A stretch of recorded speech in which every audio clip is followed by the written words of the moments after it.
Oh, saya selama ada di dalam dari tahun 2014 sampai 2019, dan saya sendiri adalah mantan napi yang berada di Lapas Kesambi. Saya adalah bagian sebagai salah satu napi yang mendengarkan curhatan dari kasus Vina tadi. Terus yang terbaru juga ya guys ya, semoga ini bisa diungkap semua ke publik semuanya ya, menjelang PK ini ya. Ini kan masih menghadirkan beberapa saksi-saksi baru sebelum peradilan itu diulang guys.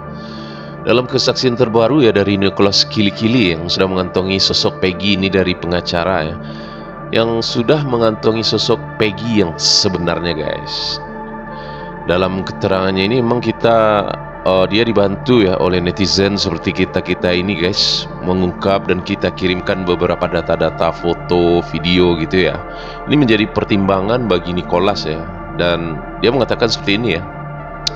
Tunggu aja ya tanggal mainnya katanya. Beliau ini benar nyata gitu, dan dia ingin membela keadilan, menegakkan Pancasila yang kelima tentang hukum dan kasus almarhum Vina dan Eki ini guys. Terus netizen jangan lagi sebar-sebar berita yang nggak valid, kita tunggu aja nih ya katanya. Kalau yang ini nggak sesuai harapan, maka kita mainkan lagi cari pelakunya katanya. Ini benar-benar keterangan ini udah didapat dari berbagai sumber ya. Jadi untuk membuktikan kebenarannya ini emang agak rumit guys. Seperti baru-baru ini kan banyak netizen yang mengatakan kalau bisa dites DNA aja orang itu gitu. Itu nggak seperti yang kita harapkan sebenarnya guys. Kalau tes DNA sih masih juga bisa disogok ya. Semuanya aparat institusi negara ini kalau udah berbicara dengan uang ya, semuanya masih bisa disogok guys. Ini yang jadi masalah. Oke lah, kita bisa melakukan tes DNA, itu kan bisa direkayasa juga guys, dengan pihak rumah sakit, dengan pihak oknum-oknum ya yang kita maksud ya. Memang masih banyak orang-orang yang baik dalam institusi itu guys. Namun kata pepatah ya, gegara tinta setitik ya, nila setitik ya, rusaklah susu sebelanga. Itulah paradigma yang stigma yang dihadirkan masyarakat pada hari ini ya guys ya, dengan aparat-aparat yang korup, oknum-oknum yang pelaku kejahatan seperti itu ya. Jadi ikut mencoreng citra semua institusi ini guys. Itu yang terjadi guys. Namun kita harapkan ya, semoga pengacara Nicholas Kili-Kili ini bisa mengungkap fakta dan berani nih guys. Karena kalau dilihat dari raut wajahnya kayaknya memang seperti tertekan juga mereka ini ingin mengungkap ini guys. Cobalah kalian lihat. Raut wajahnya itu tegang ya guys, nggak ada seperti keberanian gitu. Namun ini harus diungkap guys. Terus gua termenung ya dengan kiriman sebuah foto editan dari netizen kita ya. Ini udah mungkin sepertinya udah gerah ya, ingin mengeluarkan si Peggy ya dari kezoliman ini ya. Dia mengedit Peggy seperti auranya orang besar guys. Kalau seandainya Peggy Setiawan dinyatakan tidak bersalah dan bebas ya, sutradara film dari kasus Vina rencananya mau membuat film kisah perjalanan hidup Peggy Setiawan dan sampai dijadikan tersangka, dan pemainnya asli Peggy Setiawan dan kawan-kawan. Ini bocorannya ya guys.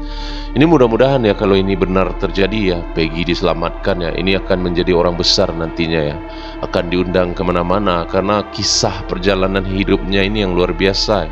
Orang yang tidak tahu apa-apa didatangi dua orang dan dipaksa tanda tangan gitu ya. Ini memang salut ya, luar biasa sama produser nantinya yang berani membuka kebusukan dari oknum-oknum aparat ini guys. Banyak orang yang mendukung ya. Serius kak katanya, alhamdulillah kalau iya, amin, mantap, kami akan tunggu filmnya. Ini segitu sakingnya dukungan terus mengalir nih guys dari khalayak ramai, dari netizen kepada Peggy ya. Semoga saja ya guys ya ini bisa terjadi ya, bukan halusinasi saja dari para netizen ya.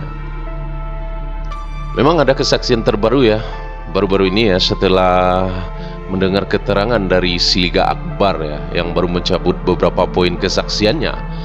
terutama saat pelemparan batu dan pengejaran di depan SMP 11 itu ya, dia menyimpulkan sementara kalau tanah kosong itu di Kang Bakti hanya untuk memperkuat cerita dari penyidik untuk mentersangkakan ke-7 orang tersebut guys. Di dalam olah TKP di lahan kosong tersebut juga tidak ditemukan bercak darah sedikit pun ya. Yang kedua kesimpulannya ya, setelah melihat liputan eksklusif di Prime Show iNews yang dipandu juga oleh host Abraham Silabam di lokasi flyover ya, dan diwawancarai langsung Pak Suroto tadi ya, kita ini mengambil beberapa menarik garis merah ya. Yang pertama kali menolong tubuh Vina dan Eki itu dia ya, itu kuncinya ya. Terus mengambil kesimpulan kalau memang benar adanya penganiayaan karena pada saat helm Eki dilepas, Pak Suroto itu dalamnya sudah penuh dengan darah guys, dan helm itu tidak ada menunjukkan kerusakan yang fatal gitu. Dan untuk lokasi penganiayaan itu diduga ya dilakukan di bawah flyover dengan ditemukan buktinya beberapa tumpukan balok kayu di situ guys. Terus dibuktikan juga dengan liputan dari Abraham Silabam itu ya pada episode Prime Show iNews eksklusif ya. Sebelumnya di lokasi tersebut juga gelap, sepi, dan itu saat itu meminta kameramen untuk mematikan lampu kamera ya, karena pengambilan lokasi syutingnya saat itu pukul 19 ya sampai 21 WIB gitu. Terus kita mengambil kesimpulan yang ketiga guys dari beberapa kejadian ini. Memang sempat berkunjung ke beberapa lokasi saat melihat kejadian-kejadian itu terjadi ya, antara percaya dan tidak percaya ya. Saat itu bercerita kelompok pemuda itu sebenarnya tidak berniat untuk membunuh kedua orang ini guys, namun karena sudah kelewatan gitu menghajarnya, ini udah apa ya, overaction sebenarnya guys, udah di luar kebiasaan, di luar nalar, sehingga Eki itu meninggal ya di tempat dan Vina itu sempat pingsan karena Vina ini masih hidup loh guys, diantar dari rangernya mobil polisi itu ya sampai ke rumah sakit gitu.